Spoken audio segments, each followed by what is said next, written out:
Julie Lapointe-Guigaud, je suis historienne. Je travaille depuis 2012 en tant que conservatrice du musée de Bagne. Le musée de Bagne a été inauguré officiellement et dans ses locaux restaurés en juillet 1984 lors du vernissage de l'exposition Joseph Brochou, peintre de l'école bagnarde. Mélanie Hugon-Duc, je suis anthropologue et depuis 2012 aussi, je suis commissaire des expositions thématiques du musée de Bagne.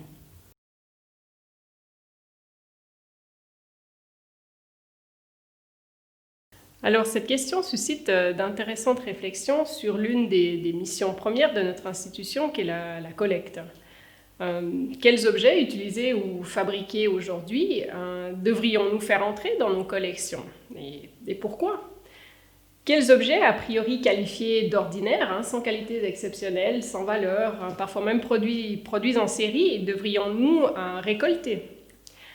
Dans les collections du musée de Bagne, ces objets sont peu présents, voire quasi absents de nos collections. Mais collecter le contemporain n'est pas si évident et nous amène dans des difficultés, à l'instar de la surabondance ou de la multiplicité des objets face à des dépôts de taille réduite. Depuis quelques années, la collecte des objets du présent s'inscrit dans une démarche transversale et est au centre de nos discussions. Conserver des objets comme traces du passé, mais également comme source de transmission d'un patrimoine, d'une mémoire collective, fait désormais partie des priorités du musée de Bagne.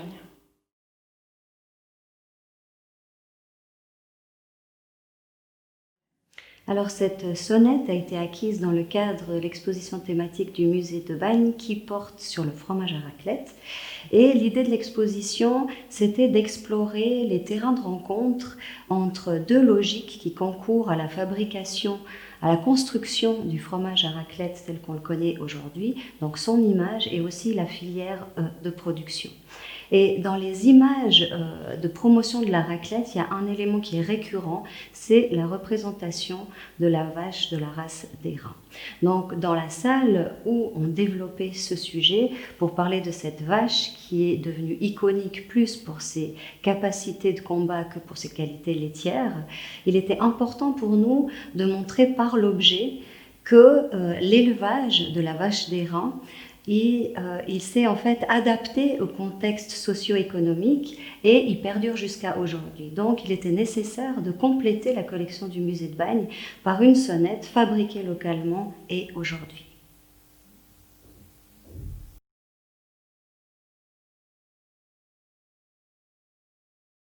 Alors la première différence que nous pouvons observer dans les sonnettes qui sont présentées ici est leur forme.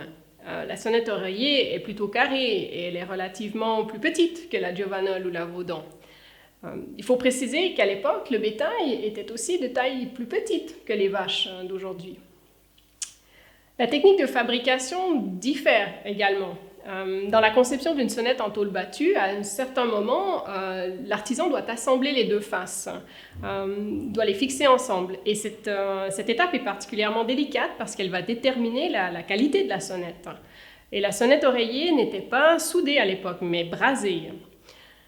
Enfin, les fins connaisseurs vous diront que chaque sonnette est unique, parce qu'elle produit sa propre tonalité, tout simplement. La sonnette oreiller était réputée, était appréciée des éleveurs par son ton, par son son qu'on qualifiait alors de caverneux.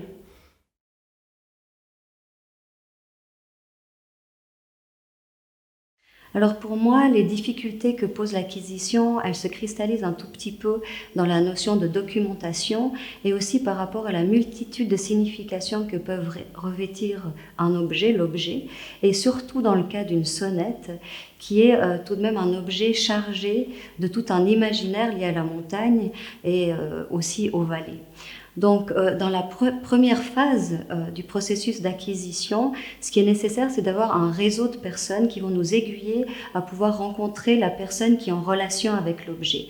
Dès que cette rencontre est faite, il s'agit de prendre connaissance des différentes caractéristiques de l'objet via les mots de ce propriétaire ou de ce fabricant.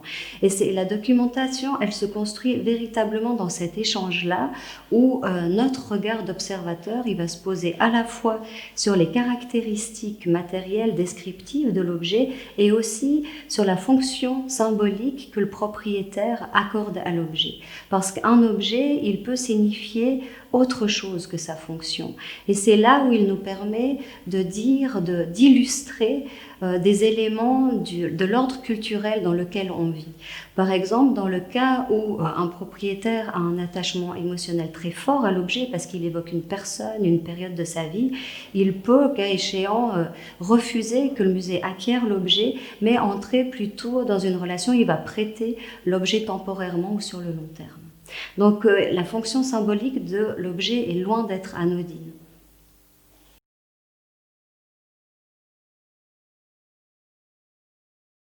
Dans un premier temps, nous continuerons de rechercher auprès des particuliers ou des collectionneurs les sonnettes qui étaient fabriquées à l'époque par la famille Oreiller, car leur production s'est totalement arrêtée à la fin du XXe siècle et leurs sonnettes sont rares aujourd'hui.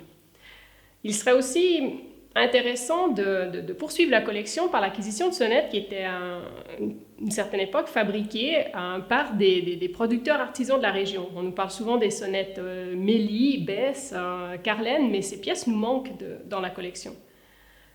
Dans un second temps, une approche plus anthropologique nous conduira très certainement auprès des éleveurs, auprès des propriétaires de bétail, auprès de ces passionnés des vaches, afin de récolter avec eux les sonnettes capables de nous raconter une histoire. Il serait intéressant d'acquérir une sonnette, la sonnette de la meilleure laitière d'un alpage, ou encore celle d'une génisse qui a lutté victorieusement lors d'un combat durant les matchs de Rennes. Et enfin, je dirais que les sonnettes plus contemporaines, à l'instar de celles qui sont fabriquées par Nicolas Vaudan, sont pour nous des objets essentiels pour les collections du musée de Bagne.